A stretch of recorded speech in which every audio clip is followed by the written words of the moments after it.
Seni, aku mau ke toilet sebentar ya. Oke, tapi jangan lama-lama ya. Iya, gak akan lama kok. Dah. Hai, kenalin, nama aku Siska. Aku tahu kok nama kamu Seni kan? Iya, nama aku Seni. Kamu tahu dari mana? Gak penting aku tahu dari mana. Oh iya, dengar-dengar kamu itu kembarannya Sena ya? Wah, kok kamu tahu? Iya, aku kembarannya Sena. Tapi kok gak mirip sama Sena? Kan kalau kembar itu pasti mirip. Apa kalian bukan kembaran beneran? Maaf nih ya, tapi coba cek DNA deh. Siapa tahu memang kalian bukan kembar beneran. Kok kamu ngomongnya kayak gitu? Ya udah, makasih infonya. Hei, Seni, kamu kenapa? Kok sedih gitu? Iya, Sena, aku sedih. Tadi teman kita Siska bilang kalau kita itu nggak beneran kembar karena muka kita nggak mirip. Dan dia menyarankan untuk kita tes DNA. Tapi aku tidak tahu apa itu tes DNA.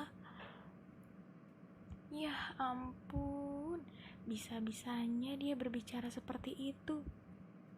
Ya sudah, nanti kita tanyakan apa itu cek DNA.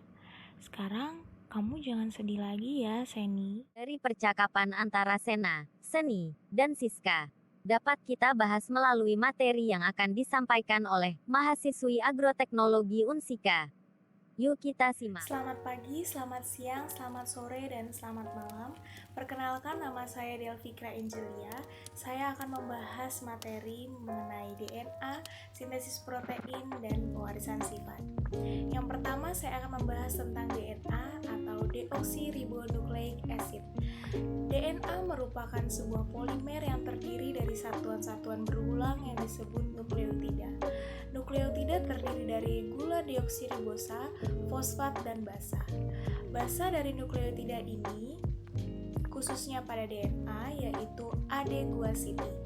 Adeguasiti itu kepanjangannya adalah adenin, guanin, sitosin, dan timin. Selanjutnya letak DNA itu di PMI. Oke, bukan palang merah Indonesia ya, tapi plastida, mitokondria, dan inti sel. Selanjutnya fungsi dari DNA ini adalah untuk menyimpan dan menyandi instruksi-instruksi genetika setiap organisme, atau secara singkat untuk membawa unit atau bahan yang diwariskan. Selanjutnya, struktur atau bentuk dari DNA terdiri dari dua untai biopolimer yang berpilin satu sama lainnya membentuk heliks ganda atau double helix. Dua untai DNA ini dikenal sebagai polinukleotida karena keduanya terdiri dari satuan-satuan molekul yang disebut nukleotida. Selanjutnya, ikatan basa pada DNA terdiri dari adenin yang berpasangan dengan timin atau AT, guanin yang berkaitan dengan sitosin atau GC. Selanjutnya, jenis basa organik pada DNA itu terdiri dari dua, yang dimana purin adalah adenin dan guanin, dan yang kedua adalah pirimidin yang terdiri dari timin dan sitosin. Selanjutnya, materi yang kedua adalah sintesis protein. Sintesis protein merupakan proses untuk mengubah asam amino menjadi protein. Sintesis protein memiliki dua tahap. Yang pertama transkripsi dan translasi. Kita membahas transkripsi terlebih dahulu. Transkripsi ini terjadi di dalam nukleus.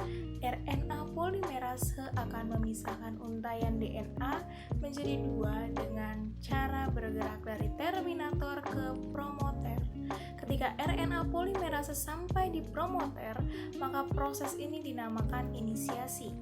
Selanjutnya, RNA polimerase akan kembali berjalan menuju ke terminator dan akan membentuk mRNA atau messenger RNA.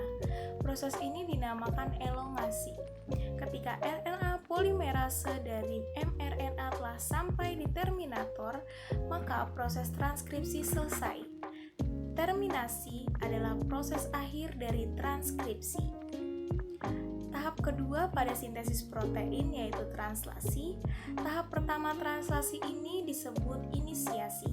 Pada tahap ini, kodon pertama mRNA yang bertemu dengan ribosom disebut kodon start. Kodon start ini adalah AUG. Selanjutnya adalah elongasi. Pada tahap ini, kodon yang dibawa mRNA akan diterjemahkan menjadi asam amino.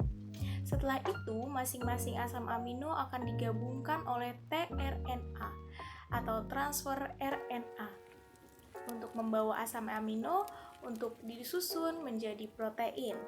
Gabungan dari asam amino tersebut akan membentuk rantai polipeptida.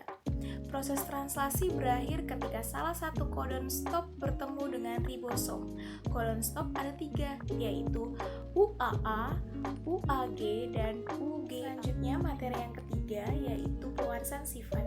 Pewarisan sifat merupakan penurunan sifat dari induk kepada keturunannya.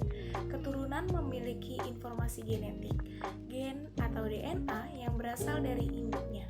Setiap individu keturunan memiliki variasi, ada keterlibatan lingkungan dan seleksi alamiah. Sebagai contoh persilangan pewarisan sifat yaitu persilangan antara semangka bulat hijau dengan semangka lonjong kuning yang dimana bentuk bulat dominan terhadap bentuk lonjong dan warna hijau dominan terhadap warna kuning, dan akan didapatkan keturunan pertama dengan bulat hijau 100%. Keturunan pertama akan disilangkan dengan sejenis yang akan menghasilkan fenotip bulat hijau, bulat kuning, lonjong hijau, dan lonjong kuning. Dapat disimpulkan bahwa setiap keturunan akan membawa sifat yang berbeda antar individu. Sekian presentasi yang dapat saya sampaikan. Terima kasih. Nah, sekarang sudah paham kan? Terima kasih sudah menyaksikan video ini. Sampai jumpa lagi. Bye.